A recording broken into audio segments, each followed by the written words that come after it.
राज्याचे उपमुख्यमंत्री अजितदादा पवार यांचे 28 जानेवारी रोजी अपघातात निधन झाले. अजितदादांच्या मृत्यूचे गूढ आजही कायम आहे. हा अपघात होता की घातपात याची शंका दिवसेंदिवस वाढतच आहे. नमस्कार, मी ब्रह्मानंद जाधव. आपण पाहत आहात महाभूमी डिजिटल.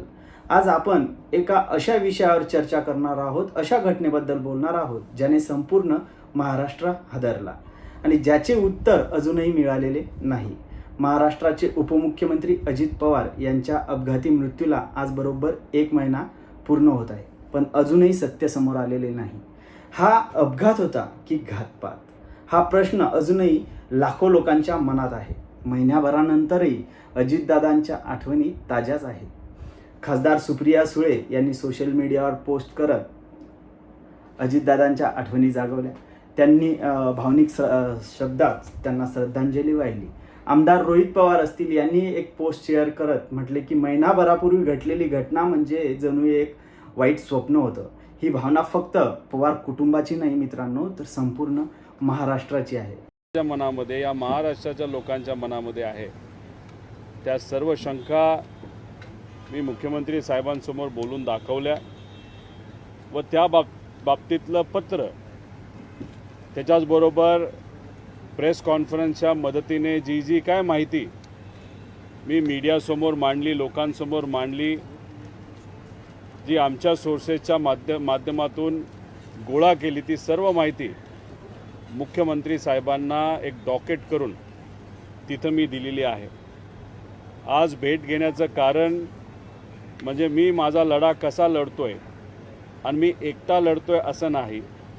अनेक अजितदादा प्रेमी कार्यकर्ते, पदाधिकारी, या पक्षातले त्या पक्षातले, त्याच्याचबरोबर महाराष्ट्राची जनता आणि सोशल मीडियावर सामान्य लोक जे व्यक्त होतात, आणि सगळ्यात महत्त्वाचं मीडियाचं सुद्धा या गोष्टीला एक बॅकअप आहे, एक सपोर्ट आहे की दादांना न्याय मिळाला पाहिजे. आज अजितदादांचे सुपुत्र असतील जय पवार यांनी फोटो शेअर करत आपल्या वडिलांची आठवण काढली. यातून एक गोष्ट स्पष्ट दिसते, ती म्हणजे अजितदादांची उणीव अजूनही जाणवत आहे. पण भावनिक आठवणीपेक्षा मोठा प्रश्न आहे तो म्हणजे चौकशीचा. हो, एका राज्याच्या उपमुख्यमंत्र्यांचा अपघात होतो, पण महिनाभरानंतरही स्पष्ट निष्कर्ष समोर येत नाही. म्हणजे हे सामान्य आहे का? लोकांच्या मनात शंका निर्माण होत आहे. सरकार स्वतःहून चौकशी का करत नाही? म्हणजे वारंवार मागणी का करावी लागत आहे चौकशीच्या संदर्भात? कार्यकर्त्यांना, रोहित पवारसह अनेक कार्यकर्ते पोलीस स्टेशनमध्ये गेले. पोलीस स्टेशनमध्ये जाऊन त्यांनी आवाज उठवावा लागला. ही परिस्थिती योग्य आहे का? आज सर्वसामान्य माणूस एकच प्रश्न विचारतो आहे, तो म्हणजे जर उपमुख्यमंत्र्यांच्या अपघाताची चौकशीच इतकी संथ असेल तर सर्वसामान्यांचं काय? सर्वसामान्यांनी दाद कोणाकडे मागायची? हा प्रश्न खूप गंभीर आहे महाराष्ट्रासाठी. या अपघाताचा तपास सुरू असल्याचे सांगितले जात आहे. अंतिम अहवाल एअरक्राफ्ट ॲक्सिडेंट इन्व्हेस्टिगेशन ब्युरो आणि फॉरेन्सिक तपासावर अवलंबून आहे. पण तपासाची गती पाहता त्यावर निश्चितच प्रश्नचिन्ह उपस्थित होत आहे. लोकांना हवं आहे ते या अपघातामागचं खरंच सत्य, ते जाणून घ्यायचं आहे आणि ते लवकर हवे आहे. या प्रकरणातील सर्वात महत्त्वाचा जर मुद्दा कोणता असेल तर तो म्हणजे आहे ब्लॅक बॉक्स. कारण विमान अपघाताचं खरं कारण शोधण्यासाठी तो अत्यंत महत्त्वाचा असतो ब्लॅक बॉक्स. आणि या ब्लॅक बॉक्समध्ये विमानाच्या शेवटच्या क्षणाची माहिती असते. अजितदादांच्या अपघातानंतर सुरुवातीला ब्लॅक बॉक्स जळाल्याची माहिती समोर आली होती. नंतर पुन्हा त्याचा एक नवा खुलासा समोर आला ज्याने खळबळ उडाली. तो म्हणजे असा की तो बॉक्स जळाला नसून सुरक्षित आहे. ठीक आहे, मग खरे काय? या ब्लॅक बॉक्सचे विश्लेषण झाले का? अहवाल कधी येणार? हे प्रश्न अजूनही अनुत्तरित आहेत. यामुळेच अपघात की घातपात याची शंका कमी होण्याऐवजी दिवसेंदिवस ती वाढत आहे. महिन्याभरानंतरही अपघाताचं कारण स्पष्ट होत नाही. म्हणजे काहीतरी लपवले जात आहे का? की तपास खरोखरच सुरू आहे? सत्य काय आहे?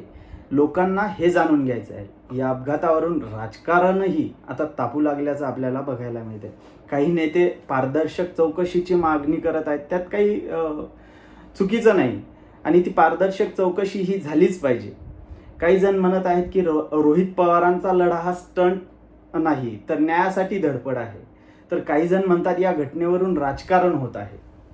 खरा मुद्दा हा आहे की सत्य जर पारदर्शक चौकशी झाली तर समोर येईल, तर सर्व प्रश्न संपतील. पण चौकशी उशिरा झाली तर शंका निश्चितच वाढत जाणार आहेत. आज अजितदादांच्या मृत्यूला 1 महिना पूर्ण झाला आहे, पण अजूनही लोक वाट पाहत आहेत एका उत्तराची, ती म्हणजे अपघात की घातपात. हा प्रश्न फक्त राजकारणाचा नाही, तर हा प्रश्न आहे विश्वासाचा. लोकांचा सरकारवर असलेला विश्वास जर टिकवायचा असेल तर सत्य समोर यायलाच हवं. तुम्हाला काय वाटते, हा अपघात होता की घातपात? तुमचे मत कमेंटमध्ये नक्की कळवा आणि अशाच विश्लेषणात्मक व्हिडिओ बघण्यासाठी आमच्याशी महाभूमीशी जोडलेले रहा. धन्यवाद.